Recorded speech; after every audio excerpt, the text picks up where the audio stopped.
이산화탄소 문제도 마찬가지입니다. 제가 어린애들에게 CO2 얘기를 하면 다들 깜짝 놀라는데요. 자, 이런 얘기를 해주죠. 야, 빙산이 녹으면 말이야, 바닷물이 불어나나? 불어날까? 유진 씨?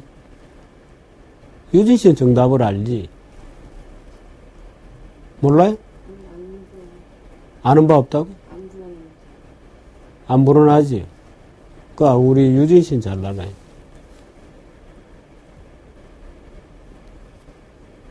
유진 씨는 김 PD 미국 놀러 가고 지금 땜빵하러.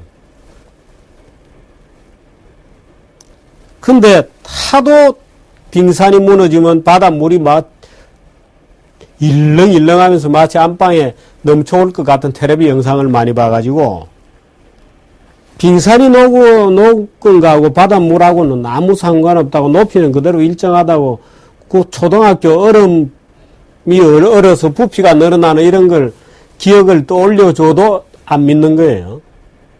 사람들은. 그 한번 이 아이디얼 타입으로 CO2가 각인이 된 겁니다. 그 CO2 가지고 만들어진 게 교토 이정수 이런 거잖아요. 태양광 이런 거고. 태양광 산업이 지금 다 망해도 인정을 안 해요. 자원고갈론도 마찬가지입니다. 제가 어떤 증거를 가지고 설명을 해줘도 안 믿는 사람 많습니다. 야, 자원이 고갈되지 어떻게 고갈이 안 되냐고 주장하는 사람들이 많아요. 땅속에 있는 거 캐서 우리가 뗐으면 줄어들고 있을 거 아니냐 라고 주장하는 거죠. 근데 땅속에 있는 거라는 전제가 잘못된 거거든요. 땅속에 얼마나 있는지를 모르는 겁니다, 우리가. 또 무엇을 있다고 할 거냐, 어디까지 캐먹을 수 있느냐, 기술 수준에 따라 다 다른 것을 인정 안 하는 거죠. 그러면서 엄청난 돈을 내버렸습니다. MB 정부 들어서 지금 정치 얘기를 하고 있으니까 MB 정부 들어서 한성수 장관이 초대 총리였죠, 아마. 근데 이분이 유엔의 무슨 기후 대표 이런 걸 했어요. 그러니까 국정 슬로건도 녹색 성장이었습니다. 녹색 성장으로 국민 소득을 끌어올려 보겠다, 일자리를 만들어 보겠다 하는 그 거창한 MB의 계획 지금 다 어디로 갔나요? 녹색에 적어도 매년 한 7, 80조 들어갔을 겁니다. 지방까지 합치면 100몇십조가 될 건데요. 만약에 녹색 가지고 태양광이다, 뭐 풍력이다, 이상한 거 안 하고 그 돈을 가지고 복지했으면 아마 헌법을 고쳐서 MB 대통령을 재선시키자 그랬을 거예요. 그 돈 다 어디로 갔나요? 물론 누군가는 먹고 살았죠. 그 돈 누군가는 먹고 살았습니다. 매년 수십조씩 하는 거. 매년 수십조. 지금 박근혜 복지 다 해봤자 내년에 27조면 충분합니다. 물론 기존의 복지에다 더해서. 근데 매년 100수십조 원을 중앙정부와 지방정부가 녹색에 썼습니다. 참 아깝죠. 물론 전혀 손해인 건 아닙니다. 우리도 태양광 기술도 좀 가지게 되고 또 미래에 그런 기술이 어떻게 쓰일지 모르니까. 근데 어디까지나 현재 스코어는 아니죠. 자원 고갈되고 있지 않다는 게 이미 다 입증이 되었습니다. 그건 정규제 TV에서 지난번에도 한번 했습니다만 자원 고갈, 석유 고갈되고 있지 않습니다. 이산화탄소 때문에 지구가 따뜻해지고 있다는 그 어떤 증거도 없습니다. 요즘 추워 죽겠습니다만 춥잖아요. 굉장히 춥잖아요. 최근 10년간 기후가 계속 내려가고 있습니다. 올라가고 있지 않습니다. 지금 최근 10년은. 한동안 쭉 20세기 후반기 들어서 쭉 올라가다가 최근 다시 추워지기 시작했어요. 최근 10년 동안은. 그러니까 이제 또 엉터리들은 추워지는 것도 온난화 때문이다. 그럼 도대체 온난화는 언제 따뜻해지나요? 온난화는 언제 따뜻해지려고 온난화?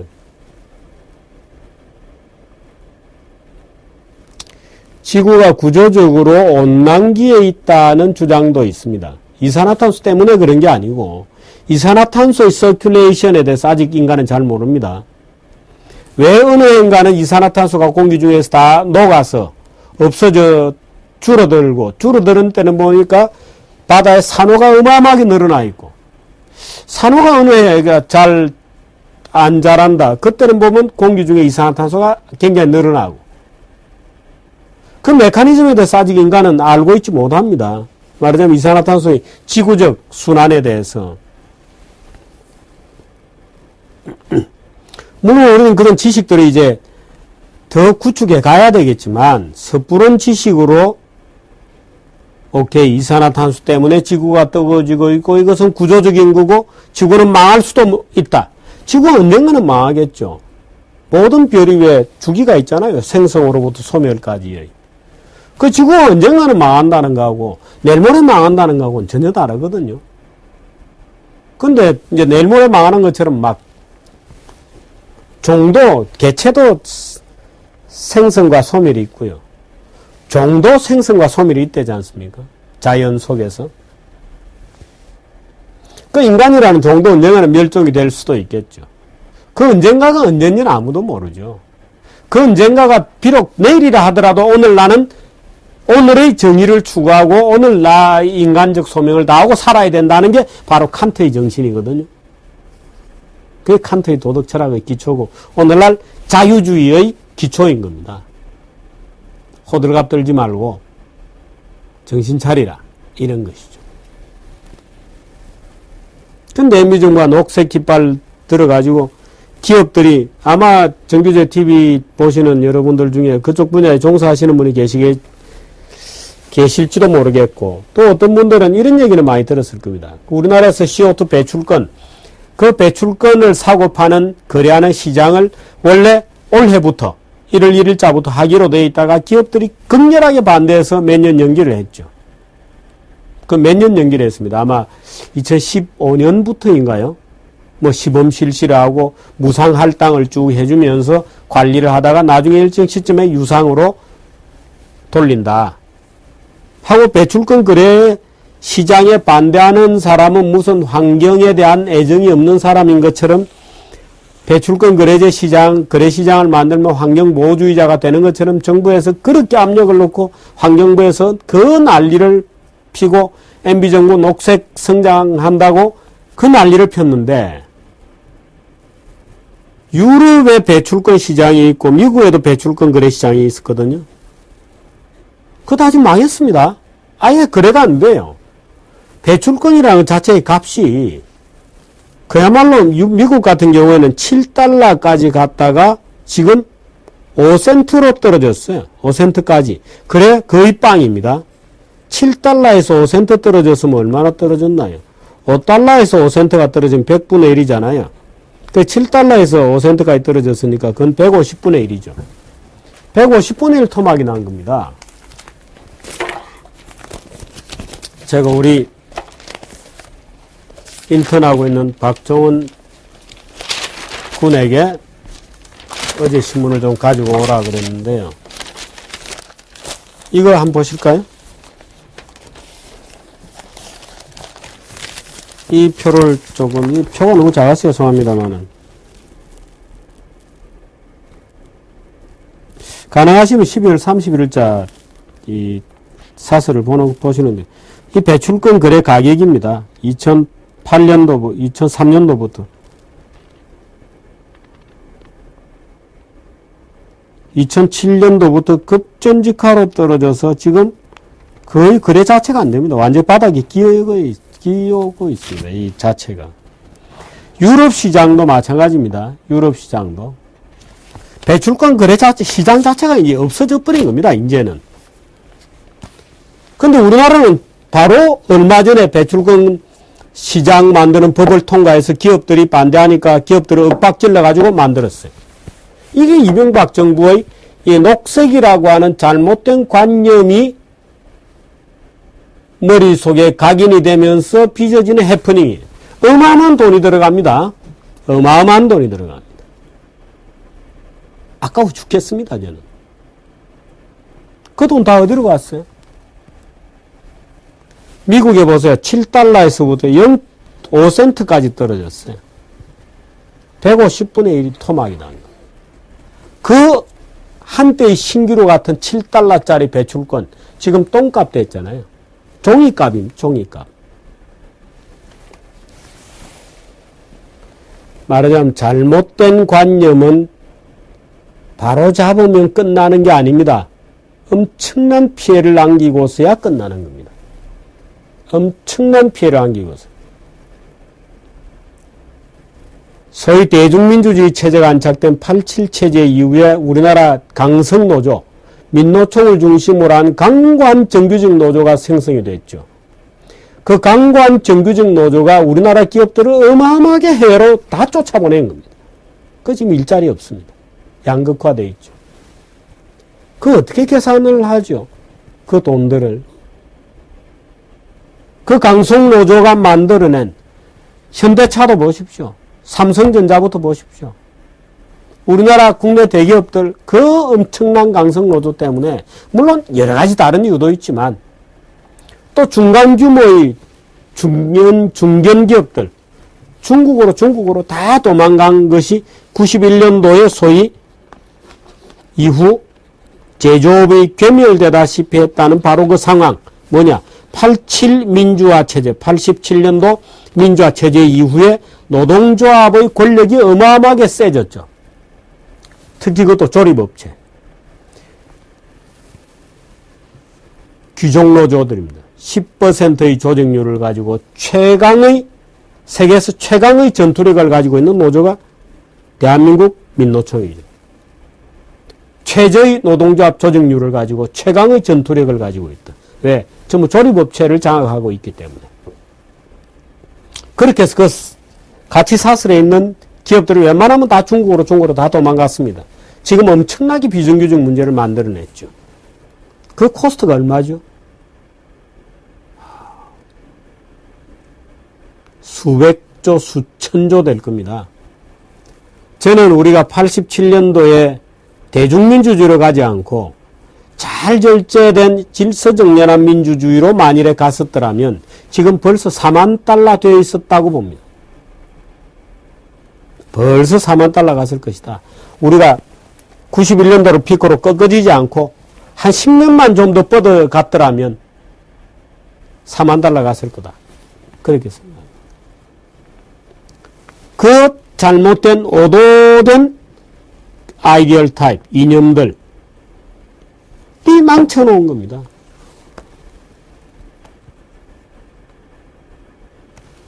이 보세요. 이거. 아까 보셨습니다만. 여기서 들어간 돈들 다 어떻게 할 거예요?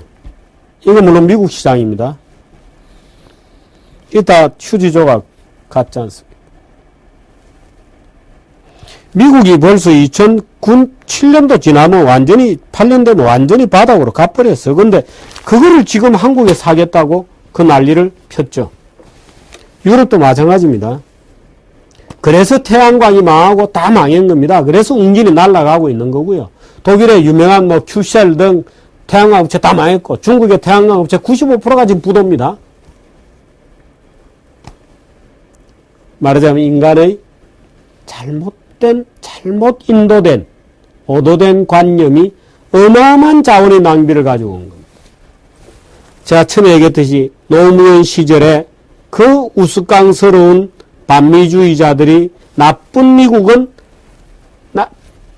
망할 거다. 그러므로 달러화는 언젠가 휴지가 될 거다. 그러므로 지금 달러화 하락에 베팅한다면 바보짓을 한 것처럼. 그 나쁜 미국이 나쁜 쇠고기로 갔잖아요. 참. 나쁜 미국이니까 거기서 나온 쇠고기도 나쁘다는 거예요. 바보 아닙니까? 바보? 대한민국 국민들의 평균적인 지력이 그 정도밖에 안 되나요? 그런 어처구니 없는 쇼가 광화문 내거리를 점령할 정도로 지력밖에 안 되나? 안 된다. 근데 아이러니컬하게도 경제민주화라고 하는 슬로건도 그런 엉터리, 오류 개념, 오개념, 미스컨셉션에 지나지 않는다는 겁니다. 경제민주화도 처음에 얘기했습니다마는 국민행복이라는 것도 미스컨셉션이다. 보세요. 택시와 버스가 충돌했어요. 지금 택시법 가지고 난장판이지 않습니까? 어떻게 해결할 수 있나요? 2조 원을 더 넣어서 해결하기로 했죠.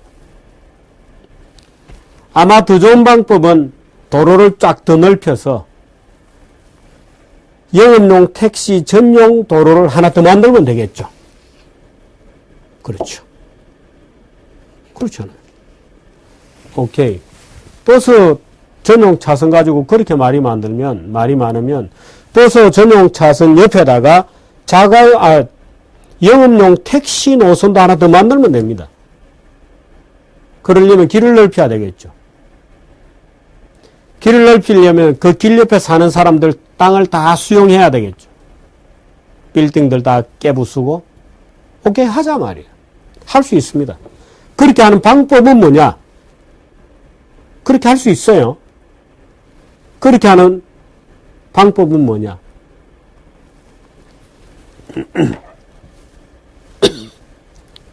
돈이 있어야 돼.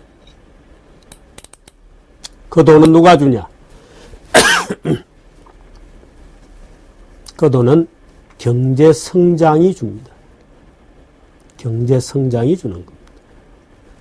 그래서 유일하게 모순되지 않게 어느 누구의 것을 빼앗아서 다른 누구의 자에게 주지 않고 말하자면 버스 전용 차로를 줄여서 택시까지 끼워 넣도록 하는 게 아니고 모두를 만족시킬 수 있는 그나마 유일한 해법은 경제성장밖에 없다는 겁니다. 행복? 무엇을 통해서? 지금 우리가 4만 달러 국가라고 생각해 보십시오. 4만 달러 국가라고 생각해 보죠. 얘기는 완전히 달라지.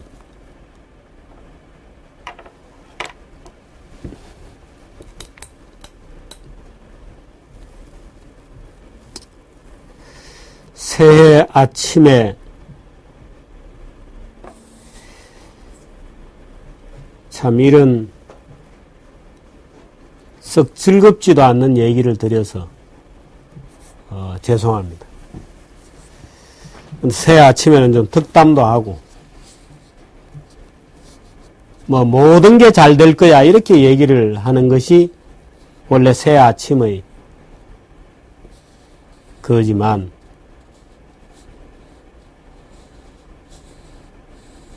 경제민주화, 국민행복 모두가 동반성장, 녹색성장, 키코, 자원고갈론 등등 못지않은 공산주의, 못지않은 미스컨셉션, 오개념이기 때문에 인수위도 출범한다는데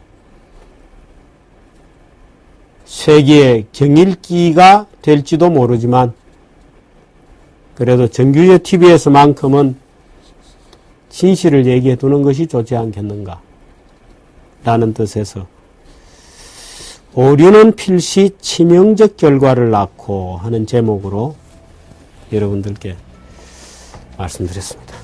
새해 복 많이 받으시기 바랍니다.